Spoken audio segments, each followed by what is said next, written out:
Hello everyone, I hope आप सभी safe होंगे, हेल्दी होंगे और अपनी नॉलेज को बढ़ा रहे होंगे। मेरा नाम है Sandeep and I welcome you all to Tricket. तो ये मैप क्वेस्ट का सेकंड वीडियो है। आई होप आप लोगों को पहला वीडियो अच्छा लगा होगा जिसमें हमने सियाचिन ग्लेशियर के रिगार्डिंग सारी इन्फॉर्मेशन जानी थी। यह है सेकंड वीडियो, तो इसमें हम थोड़ा वर्ल्ड लेवल पे जाने वाले हैं। वर्ल्ड लेवल पे एक क्वेश्चन देखने वाले हैं, हमें अलग अलग तरीके की रिवर्स के बारे में पता चलेगा। तो विदाउट वेस्टिंग एनी टाइम आज का वीडियो करते हैं स्टार्ट। तो ये क्वेश्चन पूछा गया है यूपीएससी सिविल सर्विसेज 2020 में, और क्वेश्चन है कंसिडर द फॉलोइंग पेयर्स। इसमें आपको 4 पेयर दिए गए हैं। एक तरफ रिवर का नाम दिया गया है और दूसरी तरफ दिया गया है फ्लोज इनटू, यानी कि वो रिवर फाइनली कहाँ पे जाके मिल रही है, किस समुद्र में या किस ओशन में जाके मिल रही है, वो ऑप्शन में दिया गया है। तो सबसे पहला ऑप्शन आप देख सकते हैं, मेकोंग रिवर की बात की जा रही है। मेकोंग रिवर कहाँ से निकलती है? चाइना से निकलती है। आपको पहली बात तो ये पता होनी चाहिए। और कहा जा रहा है कि अंडमान सी में जाके मिलती है। तो पहले देखते हैं मेकोंग रिवर को मैप की हेल्प से। तो दोस्तों, मेकोंग रिवर हमने जैसा कि कहा कि चाइना से ये निकलती है, और चाइना से निकलने के बाद ये फिर आगे म्यांमार में आती है, यहाँ पे म्यांमार में। और म्यांमार और लाओस के बीच में, ये इस तरफ लाओस है, इस तरफ म्यांमार है, इनके बीच में बॉर्डर बनाती है। फिर ये लाओस में ही फ्लो करेगी कुछ देर के लिए। फिर ये थाईलैंड और लाओस के बीच में बॉर्डर बनाती हुई आपको दिखेगी इस तरीके से।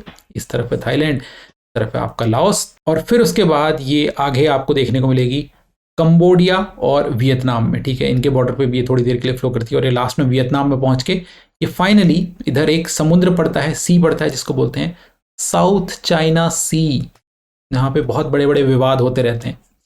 तो साउथ चाइना सी में जाके मेकोंग रिवर मिल जाती है। तो ये जो यहाँ पे ऑप्शन दिया गया है अंडमान सी, वो गलत है। अंडमान सी कहाँ पर पड़ता है? अंडमान सी यहाँ पे आप देखेंगे, ये है म्यांमार का रीजन। म्यांमार में ये वाला पूरा इंडियन ओशियन वाला पूरा पानी है इधर, ठीक है, जो भी आपको दिख रहा है। तो इसमें यहाँ पर आपको देखने को मिलेगा अंडमान एंड निकोबार। ठीक है, अंडमान एंड निकोबार के इधर वाला जो रीजन है, इसको बोलते हैं अंडमान सी का रीजन। यानी ये जो म्यांमार है, म्यांमार के वेस्टर्न साइड में आपको देखने को मिलेगा अंडमान सी। ठीक है, तो ऑप्शन ये गलत है। अंडमान सी में ये रिवर जाके नहीं मिलती है, ये जाके मिलती है आपका साउथ चाइना सी में। और आपको एक और चीज का ध्यान रखना है कि ये रिवर कौन कौन सी कंट्रीज में फ्लो कर रही है। चाइना में फ्लो कर रही है, उसके अलावा फिर ये म्यांमार में फ्लो करती है, थाईलैंड में फ्लो करती है, उसके बाद लाओस में आपको देखने को मिलेगी, कंबोडिया में देखने को मिलेगी, उसके बाद आपको लास्ट में वियतनाम में ये देखने को मिलेगी। तो ये पांचों, जो पांच नहीं एक्चुअली 6 कंट्रीज जो हैं, उनका नाम आपको ध्यान में रहना चाहिए। मेकोंग रिवर वैसे तो 3rd लार्जेस्ट रिवर है एशिया की। इससे जो 2 बड़ी रिवर्स हैं वो भी चाइना में ही है, एक है यांगटे रिवर और दूसरी है येलो रिवर। लेकिन मेकोंग रिवर से क्वेश्चंस ज़्यादा इसलिए पूछे जाते हैं क्योंकि ये जो रिवर है वो बाकी की जो साउथ ईस्ट रीजन में आपको देखने को मिल रही है जो कंट्रीज, उनसे फ्लो करती है। इसीलिए मेकोंग रिवर से क्वेश्चन पूछे जाते हैं। और जो यांगटे और येलो रिवर है वो पर्टिकुलरली चाइना में ही फ्लो करती है। तो मेकोंग रिवर आप ध्यान रखें। इसके अलावा दोस्तों, आपको एक ग्रुप के बारे में पता होना चाहिए जिसका नाम है मेकोंग गंगा कोऑपरेशन। ये एक ग्रुप है किन कंट्रीज का? गंगा जैसे कि इंडिया में बहती है, तो इंडिया तो इसका ग्रुप है ही। बाकी मेकोंग रिवर्स जिन कंट्रीज में बह रही होंगी वो इसकी पार्ट होंगी, ऑब्वियस सी बात होती है। लेकिन आपको एक चीज का ध्यान रखना है कि मेकोंग रिवर इन 6 कंट्रीज में फ्लो करती है। तो ये बाकी जो नीचे की 5 कंट्रीज हैं वो तो इस ग्रुप का पार्ट है, लेकिन चाइना इस ग्रुप का पार्ट नहीं है। ठीक है, तो इंडिया प्लस बाकी के कौन कौन से हो गए? म्यांमार आपका हो गया, थाईलैंड हो गया, लाओस हो गया, कंबोडिया हो गया और वियतनाम इस मेकोंग गंगा कोऑपरेशन ग्रुप के मेंबर्स हैं। इस बात का ध्यान रखें, क्वेश्चंस पूछ लिया जाता है। तो पहला ऑप्शन मेकोंग रिवर के बारे में हमें पता चल गया। दूसरा ऑप्शन जो यहाँ पे दिया गया है, थेम्स रिवर के बारे में बोला गया है, और ये कहा गया कि आयरिश रिवर सी में जाके मिलती है। तो देखते हैं कितनी सच्चाई है इस ऑप्शन में। तो ये रहा यूनाइटेड किंगडम। आप देख सकते हैं यूनाइटेड किंगडम जब हम बोलते हैं तो उसमें कौन कौन सी कंट्रीज आती हैं, ये आप मुझे कमेंट्स में बताएंगे नीचे। बहुत बार हम इस चीज़ के बारे में बात कर चुके हैं। अगर आपको नहीं पता है तो इसके ऊपर एक शॉर्ट वीडियो भी है, एक लॉन्ग वीडियो भी मैंने बना रखी है। उनका लिंक आपको नीचे डिस्क्रिप्शन में और ऊपर आई बटन में मिल जाएगा, तो वहाँ से भी आप देख सकते हैं। जिनको पता है वो कॉमेंट्स में बताएं, जिनको नहीं पता है वो वीडियो देख लें। तो जब हम बात करते हैं थेम्स रिवर की, तो आपको पता होना चाहिए कि ये इंग्लैंड में फ्लो करती है। इंग्लैंड आप यहाँ पे देख सकते हैं। तो कुछ इस तरीके से यहाँ से निकलेगी ऐसे, और फिर ये जाके यहाँ मिल जाती है। और यहाँ आप देख सकते हैं कौन सा सी है, इधर नॉर्थ सी है। ठीक है, नॉर्थ सी में ये जाके मिल रही है। तो यहाँ पे क्या बोला जा रहा है? आयरिश सी में जाके नहीं मिलती है। आयरिश सी तो इस तरफ है यहाँ पर, ठीक है, तो ये उसमें जाके नहीं मिल रही है। और आपको एक और चीज़ का ध्यान रखना है कि थेम्स रिवर में एक बहुत बड़ी सिटी पड़ती है वर्ल्ड की जिसका नाम है लंदन, ठीक है, तो वो किसके किनारे है? थेम्स रिवर के किनारे है। उसके अलावा अगर हम यहाँ के आसपास के रीजन्स देखें तो आयरिश सी इस तरफ हो गया, यहाँ पे वेल्स के और इंग्लैंड के वेस्टर्न रीजन में आपको देखने को मिलेगा केल्टिक सी, इसके ऊपर की तरफ आपको देखने को मिलता है आयरलैंड। तो आपसे इस प्रोस्पेक्टिव में भी पूछा जा सकता है कि वेल्स के वेस्टर्न साइड में कौन सी सी है, आयरलैंड के सदर्न साइड में कौन सी सी है। उसके अलावा एक बहुत इंपॉर्टेंट यहाँ पे जगह पड़ती है, इसको बोलते हैं इंग्लिश चैनल। इंग्लिश चैनल किस किस को सेपरेट कर रहा है? इधर नीचे आपको देख रहा है फ्रांस देखने को मिल रहा है और ऊपर आपको देखने को मिल रहा है इंग्लैंड, तो इन दोनों को ये सेपरेट कर रहा है कौन? English channel. इस बात का आपको ध्यान रखना है। तो भाई पहला ऑप्शन गलत था, दूसरा ऑप्शन भी गलत है। अब देख लेते हैं तीसरा ऑप्शन जो बात कर रहा है वोल्गा रिवर की, और कहा जा रहा है कि कैस्पियन सी में जाके मिलती है। चलिए इसका भी फैक्ट चेक करते हैं। ये रहा, तो वोल्गा रिवर आपको रशिया से निकलती हुई देखने को मिलेगी, ठीक है, ये इस तरीके से कुछ आती है ऐसे, यहाँ से फिर ये ऐसे आई और ये आते आते आते आते ये चली गई कैस्पियन सी में। यानी कि भाई यहाँ पे जो बात बोली जा रही है वो सही बोली जा रही है, कैस्पियन सी में ही जाके ये मिलती है। इसके अलावा आपको एक और रिवर यहीं से जाते हुए देखने को मिलेगी रशिया से ही, इसको बोलते हैं डॉन रिवर, ठीक है, ये देखिए ये रहा डॉन रिवर। डॉन रिवर कहाँ जाके मिल रही है? अजोव सी में। अजोव सी कहाँ पड़ता है? यूक्रेन के जस्ट नीचे, यूक्रेन का इधर आपको ये जो पेनिनसुला पड़ता है इसको क्या बोलते हैं? क्रीमियन पेनिनसुला, ठीक है, क्राइमिया का जो पेनिनसुला है, तो उसके आपको ईस्टर्न साइड में अजोव सी देखने को मिलता है। और अजोव सी के नीचे आपको देखने को मिलता है ब्लैक सी, ठीक है। और अजोव सी और ब्लैक सी को एक स्ट्रेट कनेक्ट करता है, एक जल संधि कनेक्ट करती है, जिसको बोलते हैं कर्च, कर्च स्ट्रेट, कर्च की जल संधि। तो यूक्रेन बहुत ज़्यादा न्यूज़ में है, रशिया बहुत ज़्यादा न्यूज़ में है, इसीलिए मुझे लगता है कि ये कर्च स्ट्रेट, अजोव सी, ब्लैक सी और यूक्रेन के आसपास की कंट्रीज़ बहुत इंपॉर्टेंट हो जाती हैं, उसके आसपास की रिवर्स बहुत इंपॉर्टेंट हो जाती हैं, तो इसको ध्यान में रखें आप।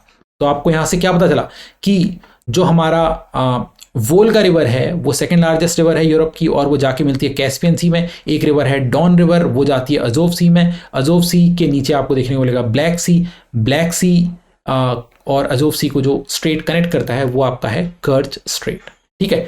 तो ये वाला ऑप्शन तो भाई बिल्कुल सही बात यहाँ पे बोली जा रही है, वोल्गा रिवर कैस्पियन सी में जाके मिलती है। अब यहाँ पे चौथी रिवर की बात की जा रही है जाम्बेजी रिवर, और कहा जा रहा है कि इंडियन ओशियन में जाके मिलती है। चलिए इसका भी फैक्ट चेक करते हैं। तो जाम्बेजी रिवर की जब हम बात करते हैं तो ये अफ्रीका में देखने को मिलेगी, अफ्रीका का जो सदर्न पोर्शन है उसमें। तो यहाँ पर एक कंट्री पड़ती है जिसको बोलते हैं जाम्बिया, ठीक है, जाम्बिया से रिवर निकलती है और फिर ये बॉर्डर फॉर्म करती है जिम्बाब्वे और जाम्बिया के बीच में, ठीक है। और ये जिम्बाब्वे आपका हो गया, ऊपर जाम्बिया हो गया, नीचे फिर ये यहाँ पे एक कंट्री पड़ती है मोजाम्बिक, ठीक है। मोजाम्बिक में जाके फिर ये इधर चली जाती है, और इधर आपका कौन सा रीजन पड़ रहा है? ये पूरा आपका इंडियन ओशियन का रीजन है, तो ये इंडियन ओशियन में जाके मिल जाती है। तो ये ऑप्शन आपका सही हो गया, जाम्बेजी रिवर इंडियन ओशियन में ही मिलती है। उसके अलावा आपको पता होना चाहिए कि मोजाम्बिक चैनल किन किन के बीच में है। मोजाम्बिक चैनल इधर आपका एक कंट्री पड़ता है जिसको बोलते हैं मेडागास्कर, ये एक आइलैंड है इंडियन ओशियन में। तो इधर कंट्री पड़ी आपकी मोजाम्बिक, ठीक है, और इधर आपका पड़ा कौन? मेडागास्कर। तो इनके बीच का जो ये रीजन है पानी का, इसको बोलते हैं मोजाम्बिक चैनल। उसके अलावा कुछ और रिवर्स की बात कर लेते हैं। एक रिवर ये है यहाँ पे लिम्पोपो रिवर, ठीक है, लिम्पोपो रिवर जाम्बेजी के नीचे आपको देखने को मिलेगी। तो ये रिवर भी इंडियन ओशियन में जाके मिलती है। आपसे ऐसे भी क्वेश्चन पूछा जा सकता है कि इनमें से कौन सी रिवर इंडियन ओशियन में जाके मिलती है, और आपको ऑप्शन दे दिए जाएंगे। तो जाम्बेजी और लिम्पोपो दोनों ही कहाँ जाके मिलती है? इंडियन ओशियन में। ऑरेंज रिवर आपको देखने को मिलेगी यहाँ पर, जो लिसोथो का रीजन है, उसके अलावा ये साउथ अफ्रीका में फ्लो करती है, और ये वाली जो कंट्री है इसको क्या बोलते हैं? नामीबिया, कालाहारी डेजर्ट आपको यहाँ पे देखने को मिलेगा। तो ऑरेंज रिवर यहाँ पे फ्लो करती है। तो ऑरेंज रिवर इधर यहाँ से इस तरीके से जाके मिल रही है। तो ये कहाँ पे जाके मिल रही है? एटलांटिक ओशियन में जाके मिल रही है। तो 3 रिवर्स हमने देख ली, जाम्बेजी देखी, लिम्पोपो देखी, ऑरेंज देखी। उसके अलावा एक इंपॉर्टेंट रिवर कॉन्गो रिवर आपको देखने को मिलेगी, जिसको जायर भी कहा जाता है। जायर रिवर भी अगर आपको देखने को मिले तो कंफ्यूज ना हो, एक्चुअली कॉन्गो का पुराना नाम जायर था, तो इस रिवर का भी पुराना नाम जायर है। तो ये आपको इधर कॉन्गो में फ्लो करती हुई देखने को मिलेगी, और ये भी जाके इधर एटलांटिक ओशियन में जाके मिल जाती है, ठीक है। तो 2 रिवर्स हमने देख ली जो अटलांटिक ओशन में जाके मिल रही हैं अफ्रीका की। एक थी ऑरेंज रिवर और एक होगी आपकी कॉन्गो या फिर ज़ैर रिवर, और जाम्बेजी और लिम्पोपो आपकी इंडियन ओशन में जाके मिल रही हैं। लेकिन जो सबसे इंपॉर्टेंट रिवर आपको देखने को मिलेगी वो है नाइल रिवर। नाइल रिवर यहाँ से निकलती है इस तरीके से, इस तरफ से वाइट नाइल रिवर निकलती है, और यहाँ पे ब्लू नाइल निकलती है कहाँ से, इथियोपिया से। यहाँ पे एक डैम भी पड़ता है, ग्रैंड रेनेसा डैम, ठीक है, इसके बारे में हम बहुत बार बात कर चुके हैं। कहाँ पर है, इथियोपिया में। तो यहाँ से ब्लू नाइल निकलती है लेक टाना के पास से। ऐसे ही जो वाइट नाइल है वो यहाँ विक्टोरिया लेक से निकलती है, लेक विक्टोरिया से। तो ये दोनों जाके यहाँ पे मिलती हैं। तो ये दोनों रिवर्स जो हैं ब्लू नाइल और वाइट नाइल जब मिलती हैं तो वो मिल के बनाती है नाइल रिवर को, ठीक है। तो नाइल रिवर फिर आगे फ्लो करती है सूडान में, सूडान के बाद ये जाती है इजिप्ट में, और इजिप्ट में फिर ये इस जगह पे जाके मिल जाएगी। यहाँ पे कौन सा सी देखने को मिल रहा है आपको, मेडिटेरेनियन सी देखने को मिल रहा है, उसमें जाके मिल जाएगी, ठीक है। उसके अलावा आपसे एक क्वेश्चन ये पूछ लिया जाता है कि खार्तूम, खार्तूम जो है वो यहाँ पे पड़ता है, सूडान की जो कैपिटल है, यहाँ पे ही ये जो दोनों रिवर्स वाइट और ब्लू नाइल आके मिलती हैं। तो ये कहाँ पे पड़ता है ये भी आपको पता होना चाहिए कि हाँ ये नाइल रिवर के किनारे पे पड़ता है खार्तूम, ठीक है, इसका भी आप ध्यान रखेंगे खार्तूम। तो अफ्रीका की हमने 5 रिवर्स देख ली, और हमें क्या पता चला कि नाइल रिवर जो है वो मेडिटेरेनियन सी में जाके मिलती है। उसके अलावा इधर हमने देखा कॉन्गो रिवर को देखा, ऑरेंज रिवर को देखा, वो मिल रही थी आपकी अटलांटिक ओशन में, और जाम्बेजी और लिम्पोपो आपकी जाके मिल रही थी इंडियन ओशन में। तो हमारा जो 4th ऑप्शन है, वो जो 4th पेयर है वो भी सही है, और 3rd वाला भी सही है, और ये दोनों तो गलत थे। तो अब ऑप्शन में 3 और 4, ऑप्शन सी में कहा जा रहा है 3 and 4 ओनली, तो ये वाला आंसर हमारा करेक्ट हो जाएगा। इसके अलावा दान्यूब रिवर, तो उसको देख लेते हैं। तो दान्यूब रिवर आप देखेंगे ये जर्मनी से निकलती है, जर्मनी से निकल के फिर ये आपको आगे देखने को मिलेगी ऑस्ट्रिया में जा रही है, ऑस्ट्रिया के बाद स्लोवाकिया और हंगरी के बीच में बॉर्डर फॉर्म करेगी, उसके बाद ये इधर क्रोएशिया सर्बिया के बीच में बॉर्डर फॉर्म करेगी, फिर सर्बिया से होते हुए रोमेनिया और बल्गेरिया में आपको ये देखने को मिलेगी, और उसके बाद फिर ये इधर आ जाएगी मोल्दोवा में, मोल्दोवा में फिर ये मोल्दोवा और यूक्रेन के बीच में बॉर्डर फॉर्म करती है, और फाइनली यहाँ पे आपका कौन सा सी पड़ता है, ब्लैक सी पड़ता है, आपको पता होना चाहिए आप। तो ब्लैक सी में ये जाके मिल जाती है, और ब्लैक सी में आपको पता ही है ये वाला रीजन है अजोव सी का, इनके बीच में है कर्च स्ट्रेट, ये क्राइमियन पेनिनसुला जो है ये ब्लैक सी में पड़ता है, ठीक है, जो कि यूक्रेन का पार्ट माना जाता है। लेकिन इस पे जो एडमिनिस्ट्रेशन है वो किसका चल रहा है, रशिया का चल रहा है। कब से, 2014 से। तो बहुत सारी कंट्रीज में ये जो रिवर है ये फ्लो करती है। तो आपको ध्यान रखना है कि यूरोप की सबसे बड़ी रिवर है दान्यूब, जो कि जाके मिलती है ब्लैक सी में। दोस्तों उसके अलावा एक इंपॉर्टेंट क्वेश्चन ये भी हो सकता है जो रिसेंटली यूनेस्को ने डिक्लेयर किया है। यूनेस्को ने एक बायोस्फीयर रिजर्व डिक्लेयर किया गया है उसके द्वारा, और ये ऐसा बायोस्फीयर रिजर्व है जो 5 कंट्रीज में है, और इस बायोस्फीयर रिजर्व का जो नाम है वो है मूरा, द्रावा एंड दान्यूब, ठीक है। अब दान्यूब क्या है, रिवर है, हमने देख लिया इन कंट्रीज में फ्लो कर रही है। उसके अलावा द्रावा भी एक रिवर है जो कि ट्रिब्यूटरी है दान्यूब की, और मूरा जो है वो भी ट्रिब्यूटरी है, द्रावा की भी ट्रिब्यूटरी है, ये दान्यूब की भी ट्रिब्यूटरी है। तो ये 3 जो रिवर्स हैं ये मिलके एक बायोस्फीयर रिजर्व का फॉर्मेशन करती हैं, जो कि 5 कंट्रीज में बायोस्फीयर रिजर्व है। अब ये 5 कंट्रीज कौन सी हैं जिनमें ये 3 रिवर मिलके फॉर्म कर रही हैं एक बायोस्फीयर रिजर्व, वो आपको चेक करना है इंटरनेट पे। आपका भी कुछ काम होना चाहिए, आप भी कुछ रिसर्च करें, और आप चाहें तो कमेंट्स में भी लिख सकते हैं कि वो कहाँ पर है अगर आपको पता है। तो इसी के साथ ये वीडियो भी होता है कंप्लीट। आई होप आपको बहुत कुछ सीखने को मिला होगा रिवर्स के बारे में। आपके जो भी सजेशंस वगैरह हैं वो आप मुझे कमेंट्स में बता सकते हैं, जिससे हम कुछ नई वीडियोस अगर इस तरीके की लाने हों तो वो भी ला सकते हैं। चलिए अपनी हेल्थ का ख्याल रखें और अपनी नॉलेज को बढ़ाते रहें। मिलता हूं मैं आपसे नेक्स्ट वीडियो में। जय हिंद, जय भारत।